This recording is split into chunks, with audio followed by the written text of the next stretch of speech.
بسم اللہ۔ تو آئیے اس تجزیے کا آغاز کرتے ہیں۔ ہم اس دور کی تاریخی حقیقت کا جائزہ لیں گے جو نبی کریم صلی اللہ علیہ وسلم کی آمد سے بالکل پہلے پوری دنیا پر چھائی ہوئی تھی۔ یعنی وہ ماحول کیسا تھا، لوگ سوچتے کیسے تھے، آخر وہ کیا حالات تھے جن میں اللہ تعالیٰ نے اپنے آخری نبی کو اس دنیا میں بھیجا۔ اب یہاں ایک بڑا عجیب تضاد نظر آتا ہے۔ اصل مسئلہ یہ تھا کہ انسان ظاہری اور مادی طور پہ تو بہت ترقی کر رہا تھا، لیکن انسانیت وہ اندر سے مکمل طور پہ مر چکی تھی۔ طاقت کا یہ عالم تھا کہ بے پناہ تھی، مگر انصاف کا کہیں نام و نشان تک نہیں تھا۔ بڑی بڑی دولت کے انبار تھے لوگوں کے پاس، پر دلوں میں سکون بالکل نہیں تھا۔ یہ ایک ایسا تضاد تھا جس نے پورے انسانی معاشرے کی بنیادیں کھوکھلی کر دی تھیں۔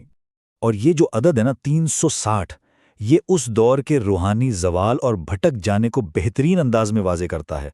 سوچئے ذرا، خانہ کعبہ جسے حضرت ابراہیم علیہ السلام نے خالصتاً ایک اللہ کی عبادت کے لیے تعمیر کیا تھا، اس تاریک دور میں وہاں 360 بت رکھ دیے گئے تھے، ہر قبیلے کا اپنا خدا، ہر علاقے کا اپنا خدا۔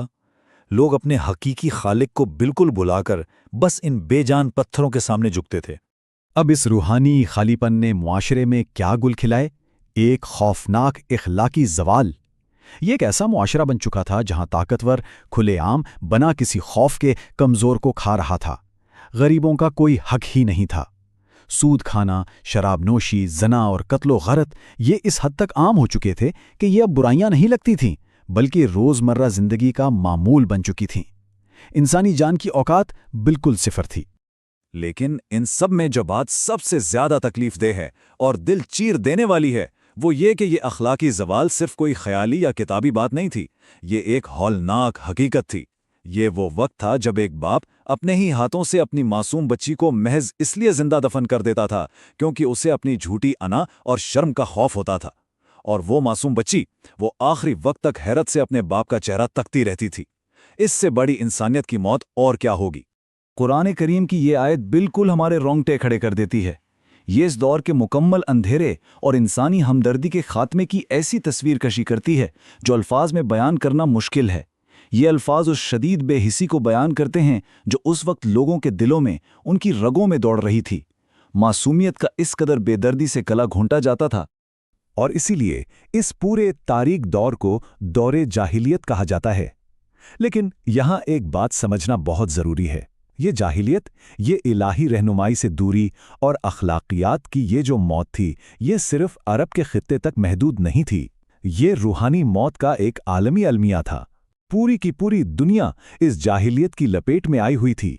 مثال کے طور پر اس وقت کی دو سب سے بڑی عالمی طاقتوں کو ہی دیکھ لیں، روم اور فارس۔ ان پر نظر ڈالتے ہی واضح ہو جاتا ہے کہ وہ کس طرح دنیا کو تباہی کے دہانے پر لا کھڑی کر چکی تھیں۔ یہ عظیم سلطنتیں کسی فلاح کے لیے نہیں، بلکہ صرف اپنے بےہودہ غرور، طاقت اور زمین کے ٹکڑوں کے لیے خونی جنگیں لڑ رہی تھیں، اور اس جنون کے نتیجے میں جو بیچاری کمزور قومیں تھیں وہ بری طرح کچلی جا رہی تھیں۔ تو اس عالمی منظر نامے میں ہم صاف دیکھ سکتے ہیں کہ دنیا کے پاس علم تھا، ہنر تھا، پر زندگی گزارنے کا اصل مقصد اور ہدایت بالکل غائب تھی۔ دولت کی کمی نہیں تھی، لیکن دلوں میں رحم اور دلگزر نام کی کوئی چیز نہیں بچی تھی۔ انسانوں کے سینوں میں دل تو دھڑک رہے تھے، لیکن ان کی روحیں وہ مکمل طور پر مردہ ہو چکی تھیں۔ خیر، جب اندھیرا اور ظلم اپنی بالکل آخری حد کو پہنچ چکا تھا، تب اللہ تعالیٰ کی خاص رحمت جوش میں آئی۔ انسانیت کو بچانے اور انسان کو دوبارہ اس کے حقیقی رب سے جوڑنے کے لیے مکہ کی سرزمین پر آخری نبی حضرت محمد صلی اللہ علیہ وسلم کو بھیجا گیا۔ اس گہری تاریکی میں پھوٹنے والی یہ وہ واحد روشنی تھی جس کی اس پوری دنیا کو اس وقت شدت سے ضرورت تھی۔ تو آئیے ذرا دیکھتے ہیں کہ آپ صلی اللہ علیہ وسلم نے آتے ہی ایسی کیا فوری معاشرتی اصلاحات کی جنہوں نے دور جاہلیت کے اس بوسیدہ نظام کو جڑ سے اکھاڑ پھینکا۔ نبی کریم صلی اللہ علیہ وسلم نے سب سے پہلے لوگوں کو حقیقی انسانیت کا سبق سکھایا، معاشرے میں خواتین کو ان کا جائز مقام اور عزت دی، برسوں سے پستے ہوئے غلاموں کو آزادی دلائی، اور بے سہارا یتیموں کو اپنے سینے سے لگایا۔ یہ سب کوئی چھوٹی باتیں نہیں تھیں۔ اور سب سے بڑھ کر یہ انقلابی اور بے مثال تصور جس نے اس وقت کے مغرور اور طبقاتی نظام کو پاش کر دیا۔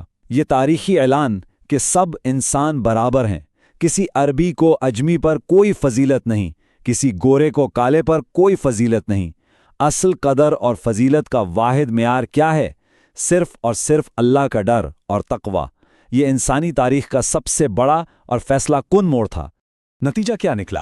صرف اس ایک عظیم ہستی کے پاکیزہ تعلیمات کا اثر یہ ہوا کہ وہی عرب کا خطہ جو کل تک گہری جہالت، ظلم اور درندگی کا مرکز تھا، وہ دیکھتے ہی دیکھتے علم، بے مثال عدل، اعلیٰ اخلاق اور خالص ایمان کا روشن مینار بن گیا۔ دلوں کی گہری تاریکی مکمل طور پر ہدایت کے نور میں بدل گئی۔ اب ذرا ان تاریخی حقائق کو آج کی اس جدید دنیا سے جوڑ کے دیکھتے ہیں۔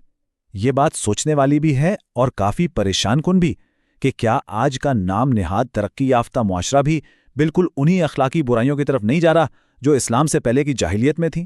یہ ظلم، بے پناہ لالچ، نفرتیں، خاندان کا ٹوٹنا اور دین سے دوری، یہ سب مل کر آج بھی ہمارے معاشرے کو واپس اسی تاریک مقام پر لا کھڑا کر رہے ہیں۔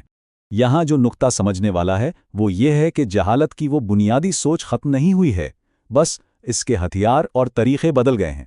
کل کی جہالت تلواروں کے ذریعے پھیلائی جاتی تھی، خون ریزی ہوتی تھی، اور آج کی جہالت ہماری جیبوں میں موجود ان موبائل اسکرینوں اور بے لگام معلومات کے ذریعے سماج کو بالکل خاموشی سے اندر ہی اندر کھوکھلا کر رہی ہے۔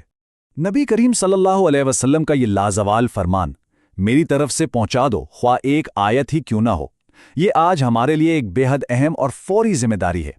اس چاروں طرف پھیلے اندھیرے اور اس جدید جاہلیت کا مقابلہ کرنے کے لیے یہ لازمی ہو چکا ہے کہ ہم علم حاصل کریں، اس پر خلوص سے عمل کریں اور پھر اس روشن پیغام کو پورے یقین کے ساتھ آگے لوگوں تک پہنچائیں۔